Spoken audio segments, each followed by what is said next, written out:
Welcome to Indefinable Magic. Thoughts, largely trivial, often tangential, whizzing around the head of a middle-aged man fan, sparked by some random aspect of the TV series Doctor Who. Written and presented by me, Toby Hadoke.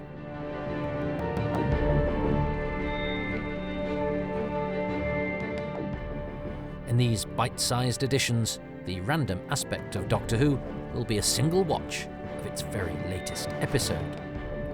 Tonight's instalment, therefore, of Indefinable Magic Bite Size, After Space Babies by Russell T Davies, is called Mewling and Puking.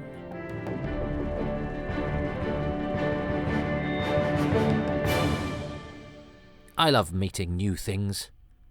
So why did it give me the shivers? New Doctor Who. Oh, it's always a tense time because, well, new is hard, isn't it? It's that balance. It needs to be the show we know and love, but it also needs to be a version that's not imitative or derivative or a pale shadow of what has gone before.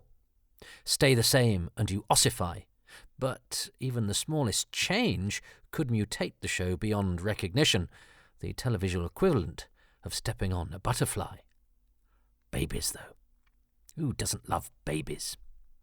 They're born so cute that we're programmed to look after them.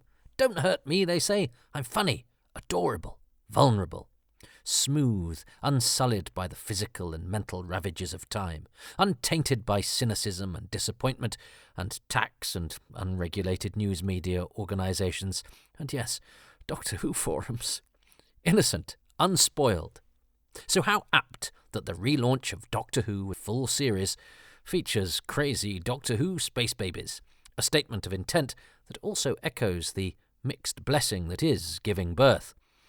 After a lot of build-up, nervy anticipation before a beautiful explosion of the miraculous, which comes with a fair amount of agony, blood, and damage, and worry. And of course, for Russell T Davies and some of his team, this is kind of their second child. It isn't just their attempt to do New Who, but it's their attempt to do New Who for a second time. New Who. Last time, back in the days of old New Who, classic New Who, the Ecclestone Age, 2005 BC. I suppose that makes anything prior to that BCE. Anyway, in those days of yore, the show was quite coy about its past. The information about the Doctor's origins was leaked out, wasn't it, very slowly throughout the season. Indeed, we didn't hear the name Gallifrey until The Runaway Bride, Christmas Day, 25th of December, 2006. In classic Doctor Who, to be fair though, that name wasn't heard until the 22nd of December, 1973, 10 days after I was born. So, ancient history. Yet I know some salty vets who watched the story as it went out and for whom that was new information. Because let's face it, for most of us, some of what has been brand new Who to us is something set in stone for those legions of fans who had the audacity to be born after us.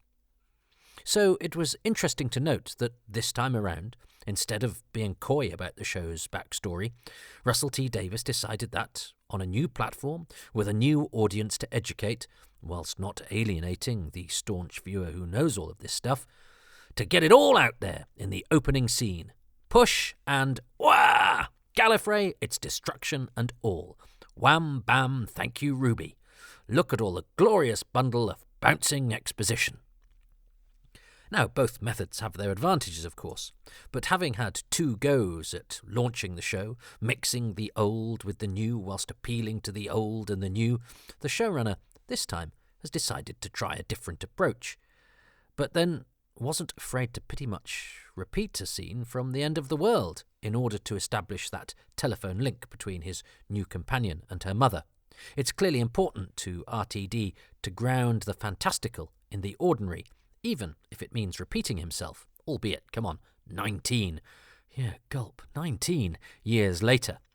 So, depending on when you're from, Doctor Who has always been from Gallifrey, or Doctor Who has always been a Time Lord, and yet both of those revelations at the time were as seismic as anything that's happened in the past 18 months, or even this week. You think bi-regeneration is crazy? Try regeneration itself for size in 1966. The axing of pure historicals, the introduction and naming of the Doctor's people and planet, exiling the lead character to Earth, taking time travel out of the show's format altogether, the sonic screwdriver, the list of things that are established history in the show to me, but to those born a decade earlier were new, groundbreaking, season-shaking developments, is enormous. One could say it's copulation massive, if one is speaking through a swear filter. All of those developments, which, when new, would doubtless have melted the internet had unnamed planet base been a thing in the show's first decade. When I was a baby, I had a comfort blanket, a manky old thing that, despite outward appearances, was my security. And Doctor Who was my televisual comfort blanket. So, even as a kid, I didn't like it when it changed. The thing about comfort blankets, you see, is that they're familiar. When they get taken away and washed, they might come back fluffier and more fragrant.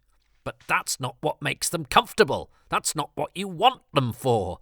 So I resisted the funky new Starfield sequence of Season 18 and the fresh young Doctor, a space and time baby face, of Season 19. So I'm not going to pretend I'm someone who has always embraced the new. I'm a creature of habit. That's where safety lies. Have the same thing in that restaurant and you'll know you're getting something you like. Why take the risk in spending money on something less nice? And yet, I'm pulled by new experiences too. Instinctively, I'm drawn to stick with what I know, but intellectually, I know that finding something new can open up all sorts of avenues of pleasure. Resistance to change, you see, it's not political, I don't think. It's not intransigent conservatism. No, it's more hardwired than that. A self-preservation instinct. If we're alive now, we're more likely to stay alive if things stay the way that they are. New things, well, they're a risk to that. And they also make us feel old. And feeling old is a reminder of our mortality, and no one wants to contemplate that.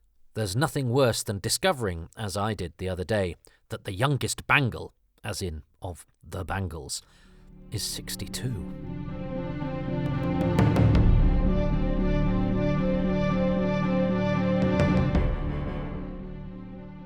And yet, the sea changes of the past we can cope with. Why? Well, because we know how the past ends. We know that Doctor Who survived moving from Saturdays to twice weekdays, that it survived when that definitive lead actor left, that it survived when this or that aspect of the show's tone or mythology was rewritten.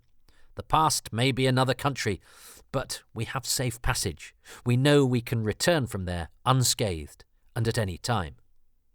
We've all had our moments, I'm sure, where the flexible format of Doctor Who has been flexed so much that we've balked.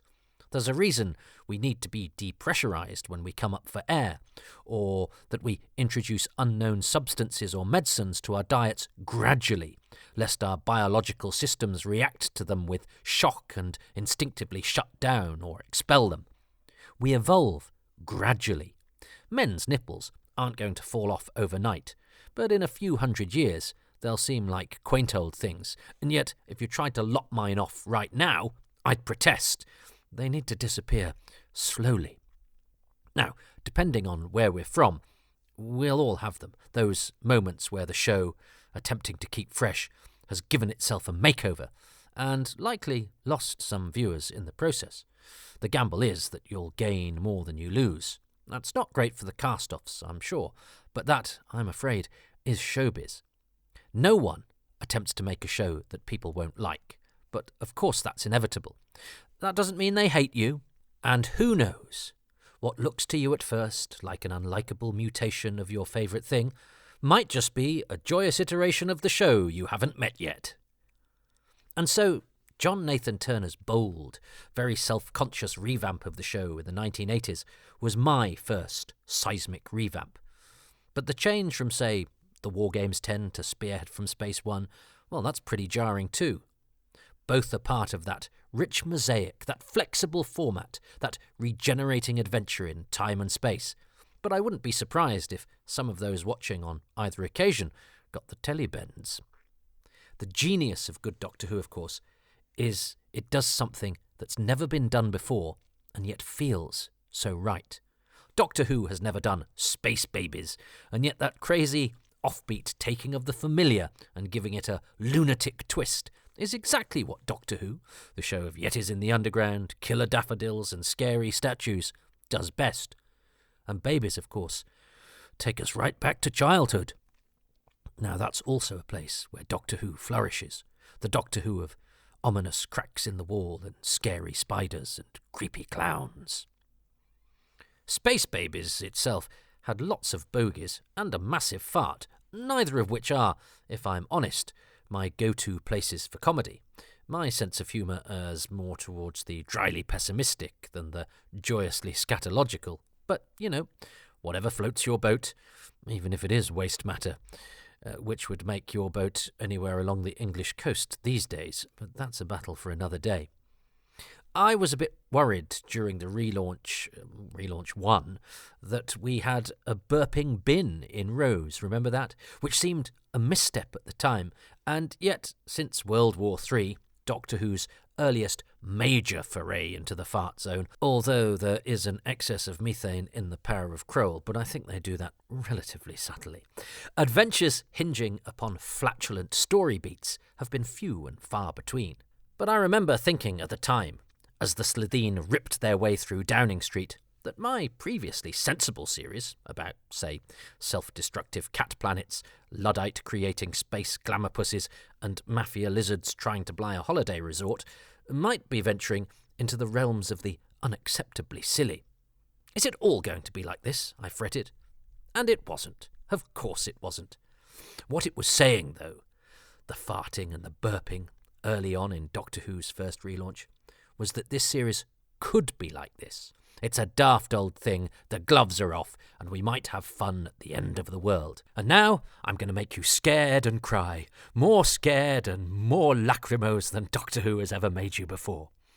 And actually, if you're going to have a story about snot and pumping, then surely one populated by cosmic crybabies has got to be the one.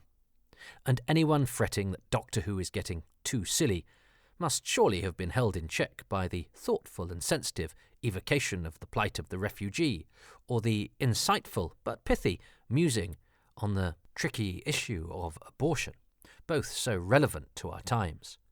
So whilst the intergalactic bottom burp and literal bogeyman, great gag that I, as a professional comedian of nearly 30 years standing, have to admit I didn't see coming, are perhaps as silly and childish as the show can get, the previous times Doctor Who flirted with such juvenile japery was in the early days of an iteration of the programme that also gave us some of its darkest hours, most emotional journeys, and scary scenarios.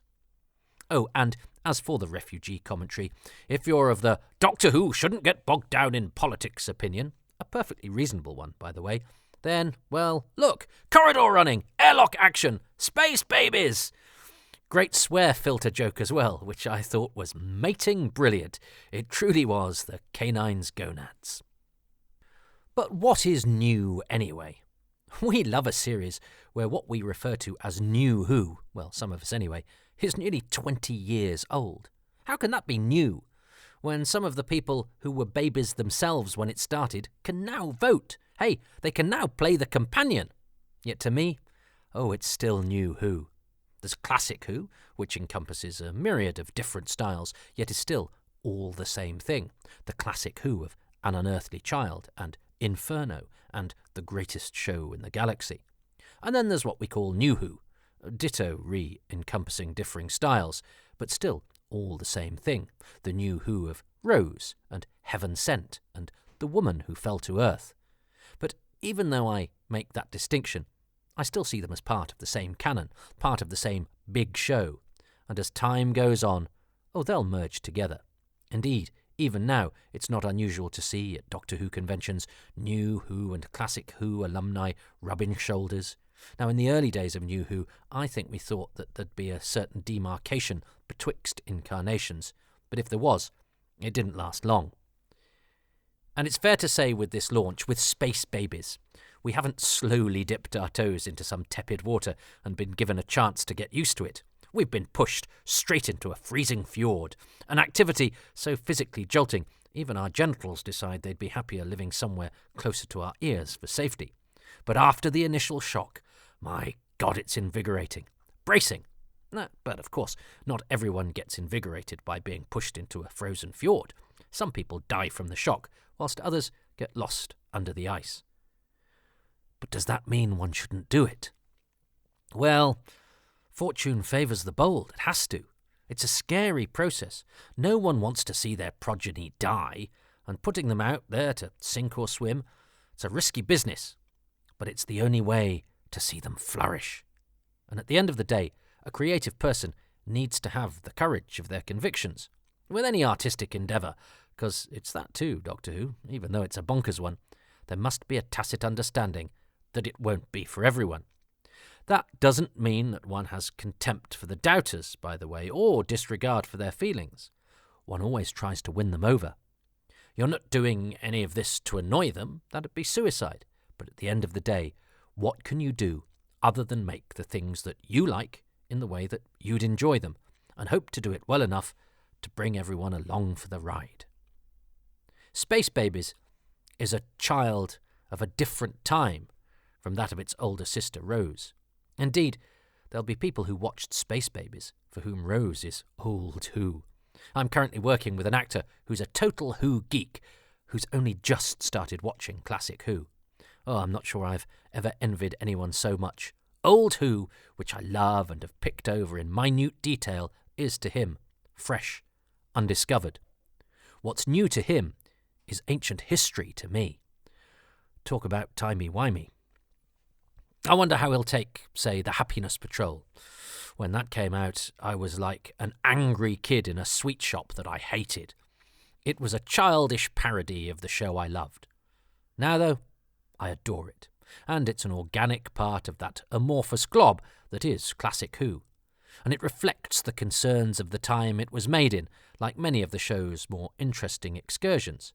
And it's a smart allegory, taking place in an invented, metaphorical world, a silly-looking show of serious intent, with sickly indulgences representing the confected lure of capitalism. Space jelly babies, anyone?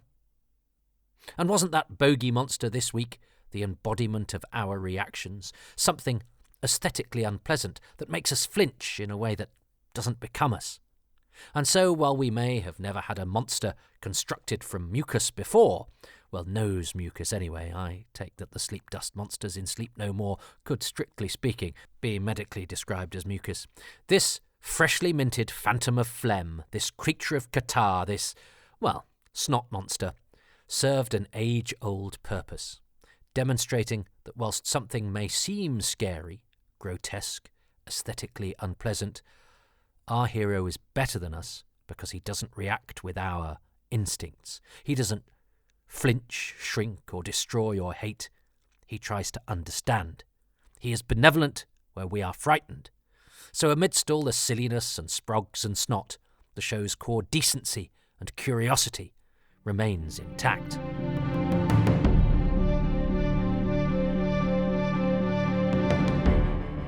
So it may not always smell or feel like that old blanket, but underneath it all, it's still made of the same basic constituents.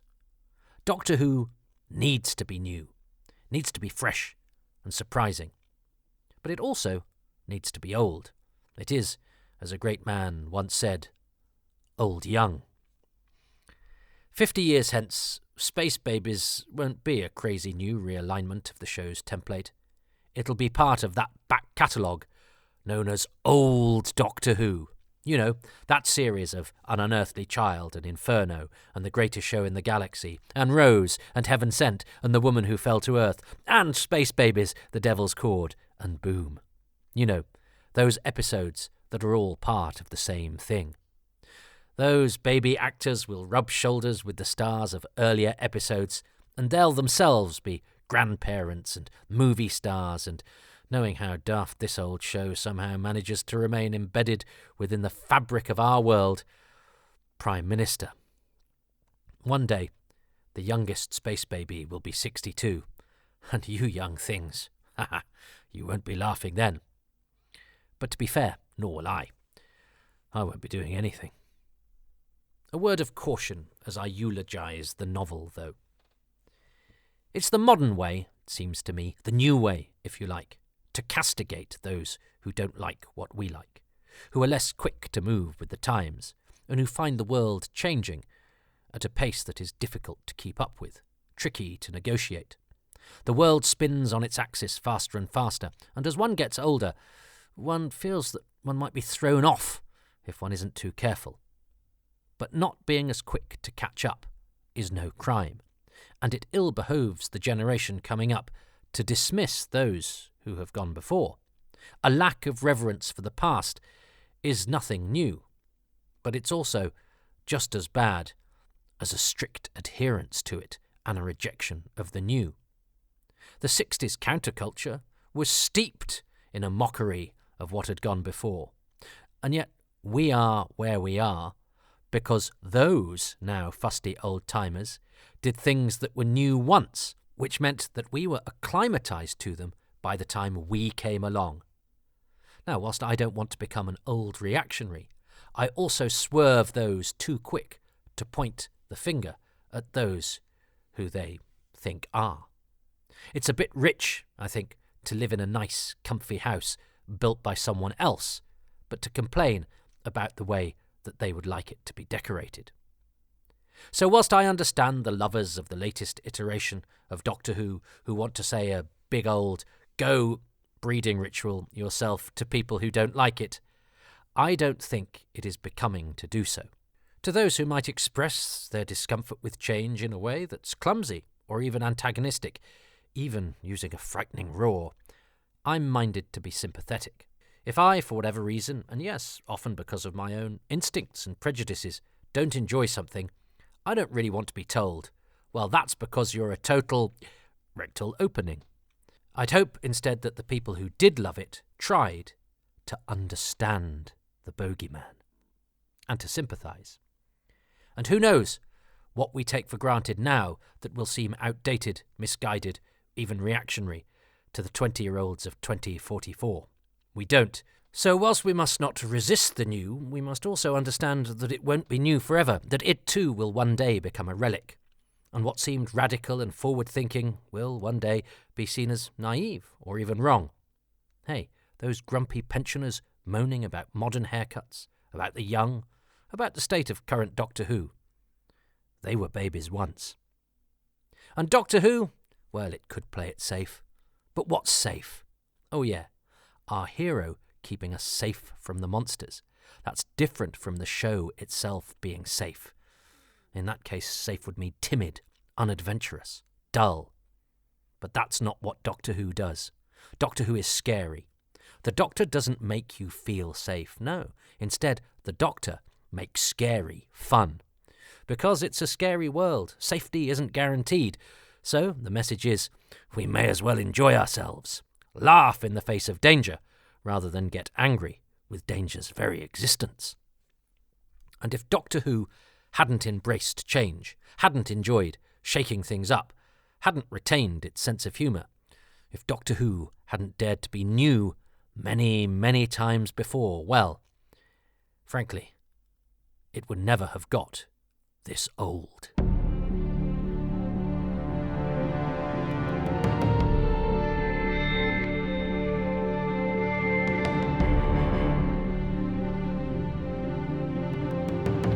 Thanks for listening to Indefinable Magic, Bite Size. Tonight's episode was called Mewling and Puking, after Space Babies. It was written and performed by me, Toby Hadoke. And with thanks to Joe McLachlan for the BCE joke. Thanks, Joe. The podcast artwork is by Dylan Patterson, and the music was specially composed by Dominic Glynn.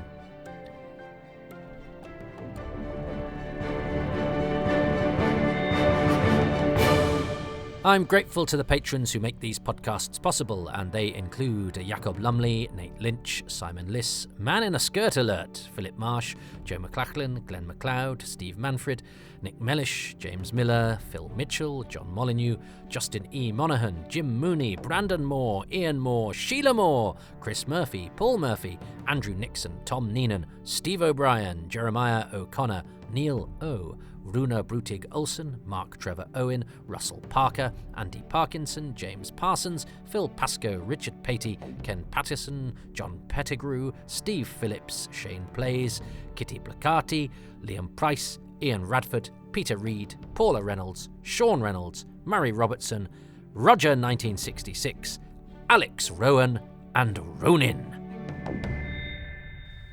If you would like to become a patron, you can do so at patreon.com/Toby Hadoke, where there is all sorts of bonus material and advance releases too.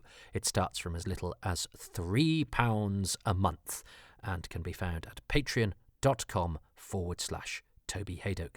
There's a 10% discount if you sign up for a year, and if you don't want to do that and would prefer just to make the occasional donation, which I'd be very grateful for, you can go to kofi.com/Toby Hadoke.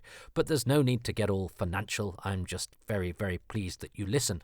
But if you could spare me a bit of your time to go to wherever you get these podcasts and give them a 5-star rating and a few lines of review, that really helps to tweak my algorithms and make them all pointy and sexy as people walk past them, eyeing them up.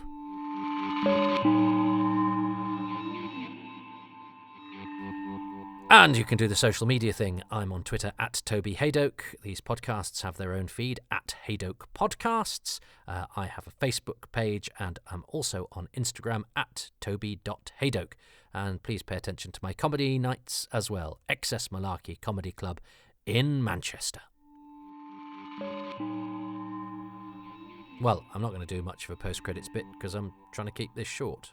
But I had to cut loads out of that in order to keep it short. There is a longer version on my Patreon, so that's one of the things of Patreon. Yeah, you can get all the bits I deemed not good enough for general consumption, which I suppose is, it's all the rage these days, isn't it? Oh, yeah, and I cut these bits. Can you hear that? I've built myself a sound booth so I can sound really properly professional, but it's got the creakiest chair. Yeah, and it's a creaky chair. I haven't gone all new series of Doctor Who on you. Excuse me.